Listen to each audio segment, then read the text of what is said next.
Hello viewers, welcome to my channel BKS English tutorial. Viewers, আজকে ইংরেজি গ্রামারের আরেকটি অত্যন্ত গুরুত্বপূর্ণ টপিক নিয়ে এসেছি। সেই টপিকের উপরই ভিডিও নিয়ে এসেছি তোমাদের জন্য। জিরান্ড। এর আগের দিন আমরা পার্টিসিপেলের উপরে একটা ক্লাস করেছিলাম। যারা যারা পার্টিসিপেলের সেই ক্লাসটা করোনি তারা অবশ্যই আমার এই ডিসক্রিপশন বক্সে দিয়ে দিয়েছি আমি লিঙ্কটা, সেই লিঙ্কটাতে ক্লিক করে তোমরা পার্টিসিপেলের ভিডিওটা দেখে নেবে। ওকে, আজকে আমাদের ক্লাসটা হচ্ছে জিরান্ড। তো পার্টিসিপলটা একটু রিমান্ড করাই তোমাদের, যারা দেখেছিলে ক্লাসটাকে, যে পার্টিসিপলটা কি ছিল। ওটা একটা আইএনজি যুক্ত ফর্ম ছিল, ওটা ভার্বের, বা ওটা একটা ভার্ব ফর্ম ছিল। সেটা হতে পারে আইএনজি যুক্ত ফর্ম, হতে পারে ভার্বের থার্ড ফর্ম, অথবা হ্যাভিং প্লাস ভি3, অর্থাৎ হ্যাভিং প্লাস ভার্বের থার্ড। এবং সেই ফর্মটা যখন অ্যাডজেক্টিভের মতো কাজ করতো বা কাজ করবে, তখন সেই ফর্মটাকে আমরা বলতাম পার্টিসিপল। আমরা এর আগের দিনে ক্লাসে করেছিলাম এটা। আজকে যেটা করবো আমরা জেরান্ড, এই জেরান্ডটাও হচ্ছে একটা কি, এটাও একটা ভার্ব ফর্ম। দেখে নাও তোমরা একটু, এটাও একটা ভার্ব ফর্ম, কিন্তু এই ভার্ব ফর্মটা কাজ করবে কার মতো? অ্যাজ এন নাউন, একটা নাউনের মতো। তাহলে দুটো ডিফারেন্স কোথায়? দুটো ডিফারেন্স হলো অ্যাডজেক্টিভ, সরি, পার্টিসিপল অ্যাডজেক্টিভের মতো কাজ করতো, ওটাও একটা ভার্ব ফর্ম ছিল। জেরান্ড অ্যাডজেক্টিভ নয়, নাউনের মতো কাজ করে, এটাও একটা ভার্ব ফর্ম, কিন্তু এটা শুধু আইএনজি ফর্ম। ওকে, ক্লিয়ার? তাহলে এবার আমরা এক্সাম্পলের দিকে যাই। তাহলে কেমন হতে পারে? What is the gerund? Gerund বলছে verb plus ING plus nouns words is equal to gerund. মানে নাউনের কাজ করবে, এরকম একটা ভার্ব প্লাস আইএনজি যখন থাকবে তখন সেটাকে আমরা একমাত্র বলবো কি, জিরান্ড। এবং এটা হচ্ছে একটা কাজের নাম, মনে রাখবে। জিরান্ডটা হলো কি, একটা জিরান্ড হলো একটা কাজের নাম, একটা কাজের নামকে বোঝাবে। আমরা এক্সাম্পল দেখি একটু। যেমন এখানে একটা এক্সাম্পল দিয়েছি আমি, যে জিরান্ডটাকে অ্যাজ এ সাবজেক্ট হিসেবে যখন কাজ করে।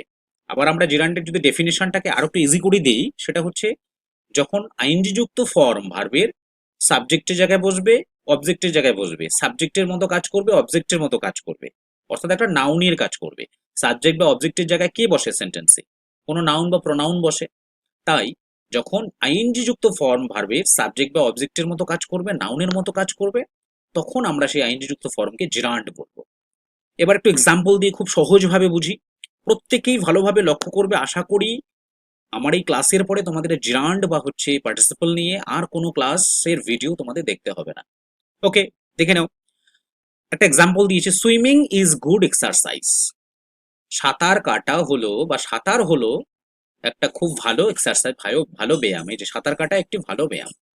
তাহলে আগেরটা যেমন কেমন দিয়ে প্রশ্ন করলে আমরা অ্যাডজেক্টিভ পাই বা হচ্ছে পার্টিসিপল পেতাম, এখন আমাদের কি দিয়ে প্রশ্ন করতে হবে। কি হয় ভালো এক্সারসাইজ? সুইমিং হয় ভালো exercise. What is good exercise?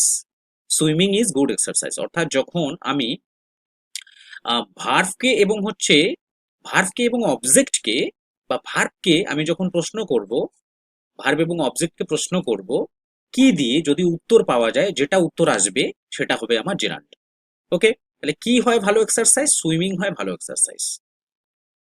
এবার আর আগে যেটা ছিল সেটা কেমন দিয়ে প্রশ্ন করতে হতো ভার্বকে, তাহলে আমরা যদি উত্তর পেতাম তাহলে সেটাকে বলতাম আমরা পার্টিসিপল।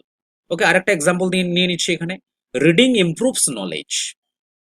রিডিং মানে পড়া বা পড়াশোনা, জ্ঞান বাড়ায়। রিডিং ইমপ্রুভস নলেজ, পড়াশোনা জ্ঞান বাড়ায়। What improves knowledge? কি জ্ঞান বাড়ায়? রিডিং জ্ঞান বাড়ায় বা পড়াশোনা জ্ঞান বাড়ায়। তাহলে কি দিয়ে প্রশ্ন করলে যদি উত্তর পাই, সেটা হয় হচ্ছে জেরান্ড। যেহেতু যেহেতু এই শব্দটা সাবজেক্টের জায়গায় বসেছে, এই শব্দটা সাবজেক্টের জায়গায় বসেছে সেন্টেন্সের শুরুতে, তাই জেরান্ডটা কার মতো কাজ করেছে? সাবজেক্টের মতো কাজ করেছে। ওকে, পরে চলে যাব জেরান্ড অ্যাজ অ্যান অবজেক্ট। জেরান্ডটা যখন অবজেক্টের জায়গায় বসবে এবং অবজেক্টের মতো কাজ করবে। I enjoy reading. আমি কি পছন্দ করি? আমি পড়তে উপভোগ করি। দেখো বলছি আই এনজয়, আমি উপভোগ করি। কি উপভোগ করি? পড়তে। আমি পড়তে উপভোগ করি। তাহলে রিডিং কি উপভোগ করি? পড়তে উপভোগ করি বা পড়া উপভোগ করি। তাহলে এনজয় হোয়াট? কি এনজয় করো? রিডিংটাকে এনজয় করে। তাহলে কি দিয়ে প্রশ্ন করলে আমরা এখানে উত্তর পাচ্ছি? That's why we can say that this ING form of verb is a gerund, is example of gerund. Okay, she likes dancing. সে নাচতে পছন্দ করে। Likes, likes what? ডান্সিং। কি, সে কি পছন্দ করে? নাচতে পছন্দ করে। সে নাচ পছন্দ করে বলতে পারি আমরা। তাহলে সে নাচতে পছন্দ করে, এই যে ডান্সিংটা এটা কার মতো কাজ করেছে? অবজেক্টের জায়গায় থেকেছে, আইএনজি যুক্ত ফর্ম, বাট এটা একটা নাউনের কাজ করেছে। কি দিয়ে প্রশ্ন করলে যদি উত্তর পাই সেটা নাউনের কাজ হয়, তাই আমরা এটাকে কি বলবো? এটাকেও আমরা জেরান্ড বলবো। আর একটা এক্সাম্পলে যাচ্ছি যেটা কিনা জেরান্ড আফটার প্রিপোজিশন। জেরান্ডটা যখন প্রিপোজিশনের পরে বসে, তাহলে কি জেরান্ড অ্যাজ সাবজেক্ট হিসেবে কাজ করে, জেরান্ড অ্যাজ অবজেক্ট হিসেবে কাজ করে, জেরান্ড আফটার প্রিপোজিশন হিসেবে কাজ করবে। He is good at drawing, সে আঁকাতে ভালো বা আঁকতে ভালো। তাহলে he is good at drawing, সে কিসে ভালো? অ্যাট ড্রয়িং, তার মানে ড্রয়িং এ ভালো। অ্যাট প্লাস ড্রয়িং, অর্থাৎ এখানে প্রিপোজিশন অ্যাড আছে, তার সাথে কি রয়েছে? ড্রয়িং রয়েছে। এখানে কি দিয়ে প্রশ্ন করলে বা কিসে ভালো যদি প্রশ্ন করি আমি, তাহলে কিন্তু উত্তর পাচ্ছি, সেটা হলো কি ড্রয়িং। এটা একটা আইএনজি যুক্ত ফর্ম, কাজ করেছে কার মতো? নাউনের মতো কাজ করেছে, তাই জন্য এটা হলো একটা জেরান্ড। পরেরটাতে চলে যাই, thank you for helping me. Thank you for helping me, কিসের জন্য ধন্যবাদ তোমাকে? আমি যদি বলি thank you for helping me, আমাকে ধন্যবাদ আমাকে সাহায্য করার জন্য, কিসের জন্য বা কি জন্য ধন্যবাদ? হেল্পিং এর জন্য ধন্যবাদ। তাহলে কি দিয়ে প্রশ্ন করেছি? উত্তর পেয়েছি, তাই জন্য এটা হচ্ছে একটা জেরান্ড। লাস্ট একটা এক্সাম্পল আমি দিয়েছি, she left without saying goodbye. She left without, উইদাউটটা হচ্ছে আমার কি? উইদাউটটা হচ্ছে preposition. Saying, saying goodbye, saying মানে বলা, অর্থাৎ সে না বলেই না বলেই সে কি করলো? বিদায় জানালো। শি লেফট, সে চলে গেল না বলে, না বলেই গুড বাই জানিয়েছে, মানে শি লেফট, সে চলে গেল without saying good bye. Good bye না বলেই, কি না বলে? গুড বাই না বলে। গুড বাই কি না করে? বলেই। বোঝা গেল কথাটা? তাহলে সেইংটা কি এখানে? এটা একটা জেরান্ড। ওকে, তাহলে আমরা জেরান্ড এবং হচ্ছে পার্টিসিপলের ক্লাস তো আমরা আগে করে নিয়েছি। এবার আমরা দুটোকে এবার হচ্ছে পাশাপাশি রেখে চিন্তা করব যে ঠিক পারি কিনা দেখবো। জিরান্ড এবং পার্টিসিপল। বলছে রিডিং ইজ ইউজফুল, কি হয় ইউজফুল? রিডিং হয় ইউজফুল। পরেরটাতে চলে যাই, the reading boy is my friend, এই যে পড়তে থাকা ছেলেটা যে পড়ছে আমার বন্ধু, অর্থাৎ যে পড়তে থাকা ছেলেটা আমার বন্ধু। তাহলে কেমন ছেলে? পড়তে থাকা ছেলে, রিডিং বয়। তাহলে কেমন দিয়ে প্রশ্ন করলাম, উত্তর পেলাম, সেটা হলো পার্টিসিপল। আইএনজি যুক্ত থাকলে সেটা প্রেজেন্ট পার্টিসিপল, এটুকু আমাদের মাথায় রাখতে হবে। আই এনজয় সুইমিং, আমি সুইমিং পছন্দ করি, বা আমি সুইমিং বা সাঁতার কাটা উপভোগ করি। উপভোগ করি, কি উপভোগ করি? সুইমিং উপভোগ করি। এই কি দিয়ে প্রশ্ন করেছি? উত্তর পেয়েছি। এটাও আইএনজি, দেখো এটাও আইএনজি, কিন্তু দুটো ডিফারেন্সটা দেখবা। I enjoy swimming, she is swimming in the pool. দেখো এটা প্রেজেন্ট কন্টিনিউয়াস টেন্স, আর মনে রাখবে কন্টিনিউয়াস টেন্স যদি হয় সেটা সেটা পার্টিসিপল হয়। ওকে, সেটা কোন পার্টিসিপল হয়? প্রেজেন্ট পার্টিসিপল হয়, এটা মনে রাখবে।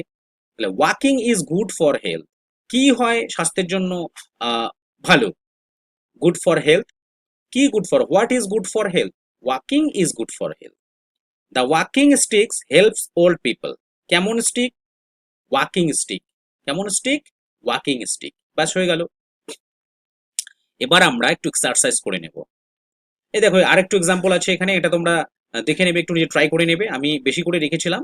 এবার জিরান্ড এবং পার্টিসিপলের কিছু এক্সাম্পল দিয়ে আমরা ট্রাই করব হচ্ছে দুটাকে চেনার। এর আগের দিন আমি এটাকে তোমাদের দেখিয়েছিলাম, এই চারটাকে। ওকে, দেখে নাও এবার। এই যে যদি এখানে দেখি আমরা, রিডিং ইজ মাই হবি, তোমরা নিজেই বলো কি হতে পারে এটা, চিন্তা করো। রিডিং ইজ মাই হবি, নিজে প্রশ্ন করো কি এবং কেমন দিয়ে। ভার্বকে প্রশ্ন করো, অবজেক্টকে প্রশ্ন করো। প্রশ্ন করো, দেখো কি হয় আমার শখ? রিডিং ইজ মাই হবি। তাহলে কি দিয়ে প্রশ্ন করেছি?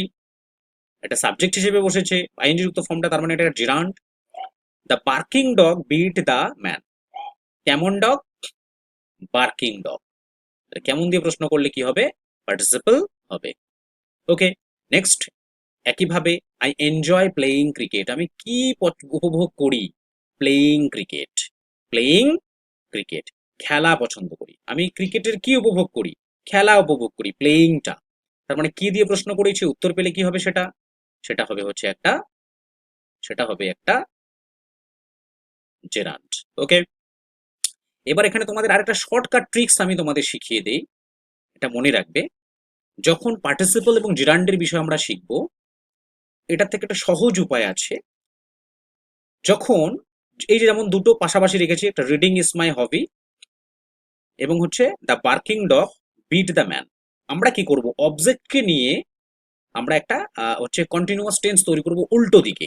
ভালো করে লক্ষ্য করবে। বলছে রিডিং ইজ মাই হবি, এই যে সেন্টেন্সটা আছে এটাকে যদি আমি এভাবে করি, হবি ইজ রিডিং, মানে অবজেক্টটাকে সামনে নেব, hobby is reading, hobby is reading. এটা কি ঠিক মনে হয় না ভুল মনে হয় কথাটা?